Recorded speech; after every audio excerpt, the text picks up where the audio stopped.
30. Let me get another shirt. Depop has a massive market. In fact, they reported over 43.5 million users and over $5 billion worth of goods sold to date. And this market mostly consists of Gen Z and young millennials, and a lot of us get a large chunk of our closets from online thrifting. But while most of us are busy scrolling and buying, some people have found a way to turn this into some serious bucks. Fashion is highly competitive with high barriers to entry, but it has a high return for consumers and sellers. And behind all the creativity, style, and money, there's a hidden world, a hierarchy that separates casual sellers from young millionaires.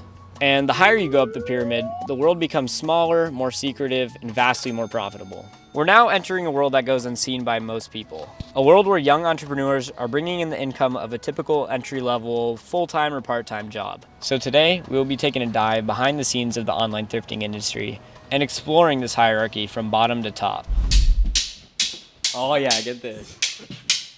This is good stuff. Good stuff. All right, we're on the way to take some pictures, yeah? Oh yeah. Right here we got like no yellow, you see? Yeah, so it's nice and smooth. You gotta do like a special ass folding. It's really corny, but it does actually help sell items quicker. It's called the Depop fold. People like stuff like this because it's like heavyweight cotton. You gotta show the tag. All right, so this is the storage unit, yeah? Yeah, pretty much, dude. Just drop my rock on the ground. What does the workflow look like for this part of the job? You know, what are you doing in here generally? I come here and usually I just like drop off my clothes. Okay. And then get the ones I need to ship. Yeah. And I often have to rearrange because obviously, Yeah. I mean, look at this. What are you like looking for when you're going to the bins? Lots of like old stuff like 90s and earlier, or just general like Y2K shit, you know? Yeah. With the crazy designs, because you can tell people are gonna like it because of the logos, not just by the brands and stuff. How do you like learn all that stuff? Well, sort of it's like just trends, like you know what's trendy, and so once you know that, you can just buy those things that you see people wear. But then once you get into like wanting more stuff, you can do research, you know? You gotta figure out how to tell how old stuff is, because people will pay more money for that stuff because less people find it and know what it is, you know? How do you do your research, you know, just like on social media or? Yeah, accounts on social media, looking stuff up, lots of like Reddit shit. There you go. Depop, scrolling just like the feed, if you see what has lots of likes and getting interactions, that also is a good way to tell like what people are looking for right now. How much do you think this whole unit is worth right now? For like average price for each item, if we were to sum up like 20 grand maybe, but that's like if you sold it all at the same time. Yeah, it's a pretty good fold right here. On the back of these sweaters, I don't even do the weird Depop fold. I just fold the sleeves over because I'm not trying to do that whole thing again.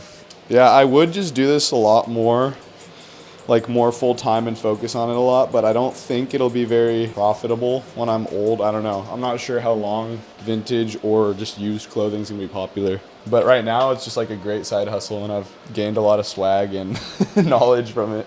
What about Depop as a platform? Like, do you think Depop as a platform is going to last for a while, or do you think it's kind of going to be going out of style, or even just like online thrifting in general? I bet you Depop will stay. It might just like transition to whatever becomes trendy, you know? Yeah, because it's like one of the leading ones, but in terms of vintage, do you think vintage is going? I think vintage will stay. I think less old of vintage will go out. But I can't imagine people wanting to like buy the shit we're wearing now. Are you good? I can't imagine people wanting to buy the stuff that we have now, like vintage in 20 years, because it's all just like fast fashion and bullshit now. That makes a lot of sense. And there's not that much like modern designer that would be in those areas, you know? That was deadly right there. Deadly combo. What did you sell? Have you checked yet? Yeah, it's a pair of Dickies. Let me find the specifics. Right, okay. And how are you going to find that? For Dickies, this is a lucky case. I mean, I have everything pretty like organized, but Dickies is the most. Got it. I just have right here. So you have it by brand too, not just by like... Yeah, I have Levi's in here and Dickies cool. there and Carhartt in okay. here. And then for like shirts or like hoodies and stuff, do you like organize it by like how old it is? Not really. More just like crappy shirts I put outside the bag, and good shirts I I put okay. inside That the makes bag. sense. That makes sense. Yeah. So in terms of like this whole pyramid thing, is there kind of like an interconnected world of sellers, and you guys like, you know, keep in contact with each other, work together? Definitely. I mean, there's definitely levels to it, like people who do different roles, like wholesalers, people who sell on Depop, also who sell on eBay, whatnot sellers. Yeah. Just the wholesalers to the vintage stores. I'd say the top of the chain is probably like super like high in the ranking of Depop sellers, and then people with stores, especially if they're chains. You know, I'm a verified Depop seller, so I'm not like a newbie, but there's a lot of space to improve. People can make like hundreds of thousands a year off this. Yeah. It's crazy. Ooh. I'm not dancing to Exit to Our Life, son. All the way till my bed's falling over. And my car in the rain.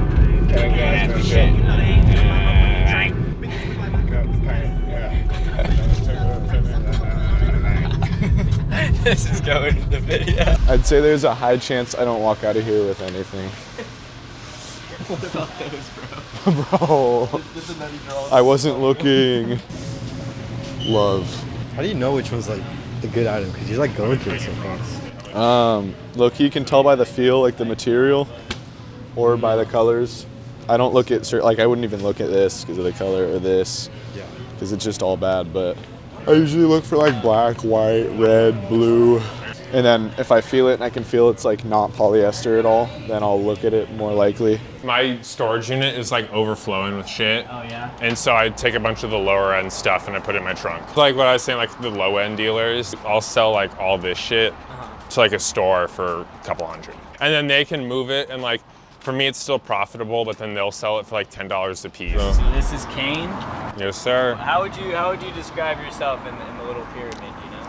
I would say I'm more like, I collect high-end shit, but In terms of your, general volume though, like, do you kind of turn this into a full-time job if you wanted to? Like, yeah, I'm gonna pursue that once I'm finished, once I graduate school. Awesome. And is there lots of people like you who are kind of doing this, turning it into a full-time job? And Yeah, I mean, you definitely can. It's just something that like you definitely have to be the certain person for, because a lot of it is like, it is easy money, but consistently doing it is like kind of a pain to some people. So homie Kane has a storage unit, obviously, and he's like clearing it out, right? Yeah. So he just put a bunch of clothes that he wants to get rid of quick for $5 in his car for us to look through. So I'm looking through it and seeing if I want to buy any of it. Wait, do I really want to do? No, 30. Let me get another shirt.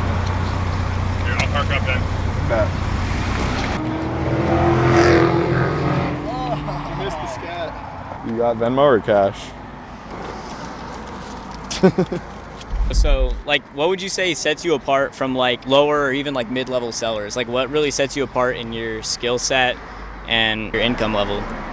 Probably the quantity and connections. I feel like if you're able to build a connection with a certain group of people. And also just, I love thrifting. I thrift a lot, so I get a lot of stuff. And so I'm able to sell it for cheaper than other people. Yeah, so it's kind of like, seems like an active like awareness of treating this like a business rather than just like, oh, I sell clothes on Depop. Like, if you treat it sort of with a business mindset, you're able to be a lot more successful. Yeah, and then just like kind of building that network as well. Network's a big thing. Also, just I try to rotate my clothes every 2 months. So like with the trunk stuff that didn't sell in the past 2 months, I'm still profiting off all that stuff. So it's like, of course, I'm still gonna do that. Yeah. Are there people who are making like 6 figures doing this stuff like that? Yeah, definitely. Easily. I know there was one guy that was he had a documentary filmed about him in Florida. He's doing, I think, 4.5 million a year.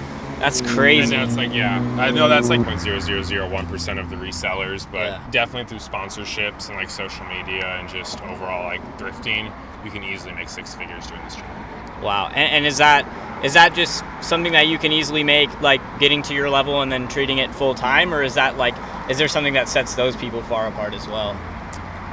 It's a mix of luck and just work. I think my best month I ever did was 9,500, and I was working to like 75 hours a week doing that. And it's like, I mean, I think if you multiply that, that's over 6 figures. And so, but it's like, that was summer, that was the full time. And I think, I mean, if you want to treat it like it's a 40-hour-a-week job, you won't make as much. But it's also like, as any entrepreneur, the more effort you put in, usually the more money you're going to make from that. So it's safe to say that kind of anybody who really puts the effort into this and is able to, I mean, basically have themselves a full-time job. Yeah, and especially finding your niche. Like one of my friends, he doesn't know too much about clothes, like the knowledge and like the brands and the history, but he just knows how to market himself really well. Yeah, I appreciate it. Of course, bro. Good stuff. I'm glad I Yeah. got the interview. Thanks for talking to me, bro. Bro. You guys know what this is? Some cards, bro. WRDR. You got the WRDR. Bro, are you filming? Yes, sir. Take a blinker, bro. Take a blinker. Yeah, we're good. You take a blinker, bro. I'm good, dog. Take a blinker. You take a I'm good, bro. I'm good. Yeah, the corn ball. Yeah, the corn ball. He's in like elementary school. I ain't no elementary school baby, but I'm boy. Wait, this is low-key method. Fuck.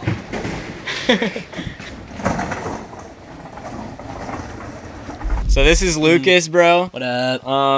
Where would you place yourself on the pyramid, you know? I would place myself in, if you were to break it down into class sizes, I'd probably put myself in the middle, kind of working 10 to 20 hours a week at max. Yeah. And still taking home enough pay. Beats a minimum wage job. Right. I can work for myself, decide when I want to work and how I do things. I don't have to answer to anyone, and it's great. Kind of sounds like you're able to just make a living off of this, and it beats a minimum wage job. Yep, exactly, 100%. Awesome. You're clocking in, but you can literally clock in for like an hour a day. And then there's days like this where it's like 5 to 10 hours of unpaid work, but it's like this comes around maybe once or twice every bi-monthly. How long would you say it took you to get to where you are? Honestly, it's about building skills. So it's about understanding first what people want, what are people wearing, what are celebrities wearing, what's trending on TikTok, and then you have to understand, like, just doing research on how you figure out what's from the 80s, what's from the 90s, and that comes from talking to people at the bins, right? So, because you're not only talking to your friends, once you're showing up every weekend, you're talking to the 30-year-old store owner, and then also the 12-year-old, 13-year-old who's making like 5K, or even some of them are making more than their parents, you know? It's like, Yeah. it's wicked. Like, right, and to go back to your original question, it probably took 2 years of like understanding how the game works, because I mean I was probably 15, 16 when I started. Like I got some old stuff in my closet, right? And it's like, this doesn't fit me, you sell it, and then you're like, I literally just made $200 doing like nothing. And then you realize like it's really that easy. But it gets even more interesting, folks. At the top of the pyramid is a lucky few who have climbed their way to the top of the ranks and earned themselves a mean green 6-figure income. Introduce yourself. We got Jack here. Hey, my name's Jack. On Depop on Instagram and TikTok, I'm Merrick Thrift. I've been selling on Depop for around 4 years now, starting my sophomore year of high school. So we kind of talked about this pyramid. My question would be like, where would you place yourself on this pyramid? While I'm full-time in school, I'd say I'm definitely more mid-level, but over the summer, I'd put myself a bit higher just because I have a lot more time to be consistent, and that really is the biggest pusher for sales is consistency. Got it. How successful would you say you are in Depop? I'd say I've done very well for myself. I'm able to fully support myself and pay my rent and tuition purely off of selling clothes. And I'm able to pretty much work for 3 to 4 months out of the year and not work for the rest of it. That's like a full-time job income then. Yeah, right around that, yeah. That's great. Working a lot less hours than I would at a full-time job, but right around the same amount of money. And I mean, if you were working like all year, I mean, you'd be really well off at that point. Yeah, I'm looking forward to this summer. I'm going to go pretty hard. I'm getting a industrial warehouse space to split with my friend, and I'm going to have everything all in one place. So I think this summer will be really good. That's great. I mean, that's like a pretty big operation. How did you get to that point? How did you get to where you are today? Like, what does the come up kind of look like? Yeah, I'd say it started, like I said, my sophomore year. I just started going to the bins a bit. And then just over time, I realized that there really was money to be made. I didn't really know what I was looking for at first. But once I realized that there really was money to be made, as long as I was consistent, it picked up pretty quick. My senior year, I moved into a storage unit, which was pretty small. It was basically just like a bigger closet. When I moved to college, I got a 200 square foot one that I was splitting with my friend, and I've been having to have my inventory in one place and then printing in another place and then shipping in another place. And I just realized that I think it's very worthwhile to invest in myself and to put everything in one place so I can be as productive as possible. Yeah, that's awesome, bro. How long would you say it takes for somebody to get to that point? I think if you're driven and if you can see what's made other people successful, you can get there within like just a few months, like 6 months of thrifting and selling, I think you can be pretty successful. As long as you're being consistent and treating it like a job, you can be successful. I think that's what separates the like mid-level and low-level from the people that are really making a name for themselves and making good money. The biggest thing I'd say is consistency. I think as long as you're posting consistently and just responding to messages, shipping things out in a timely manner, you're gonna find success. And just finding your audience. I'd say the most successful pages have a curated audience that it's like repeat sellers that come back to them because they have good items that they're looking for. Once you have a lot of sales and have a lot of money to spend, curating what you're selling more is very important. Your items sell quicker, you're able to charge more. I guess like last thing to me would just be anything that you think is important to say. What's something that you want the audience to know? I think the biggest thing is just believing in yourself, that you have the ability to grow as a person and as a seller. If you just kind of assume that it's going to be a short-term thing that you're not really going to care about, then it's going to be a short-term thing that you don't care about. Invest in yourself, believe in yourself, just have a positive attitude with it, and things will go your way and you will find success. And just sticking with it. There will be bad months, there's going to be bad days. Just stay through it, be consistent, and it'll pay off. Well, yeah, I mean, thanks for talking with me. Thanks for sharing your story. Dude, thank you so much. Yeah, have a good one. Yeah, Nice you talking too. with you. All right, so we got Lucas and Evan here right now. How does competition kind of work in the game? Like, is there a lot of competition between sellers? And Yeah. Okay. I mean, definitely. Competition has been growing, I'd say, over the last 4 years with the increase in people like that. Trying to It's just do like it. more people are wanting to do it because they're realizing how easy it is. The competition, I'd say like there is a lot of competition in the bins. Everybody's kind of like almost. It's the culture that the competition creates Yeah. rather than the effects you see. Right. Yeah. Right? Like, Especially with the places you like stand when the Mhm. bins are coming out, like there's competition. Who's around you? Make sure nobody else is gonna get your stuff. yeah. Does sort of building that interconnected like network like ease some of the competition? Just like 100%. knowing a lot of That your. is- yeah, That makes you- 100%. yeah, That's the respect most it important is. thing you can do. Take Jack, for example. He has a following, and that's been able to open him up to a whole new world of not just local people, but like other people who are also doing very well off. Yeah. Yeah. Just like, I think learning, that's like the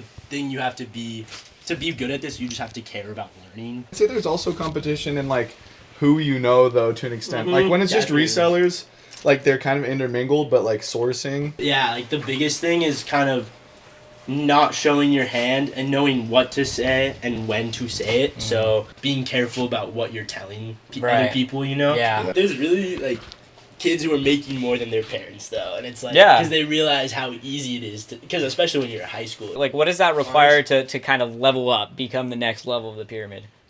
I would say that it's your systems. Time and like system, it's your yeah. systems, and it comes down to just consistency. Are you listing every day? Are you shipping on time? Do you care about your consumers, right? Like the way you're packaging stuff, like all the little small stuff.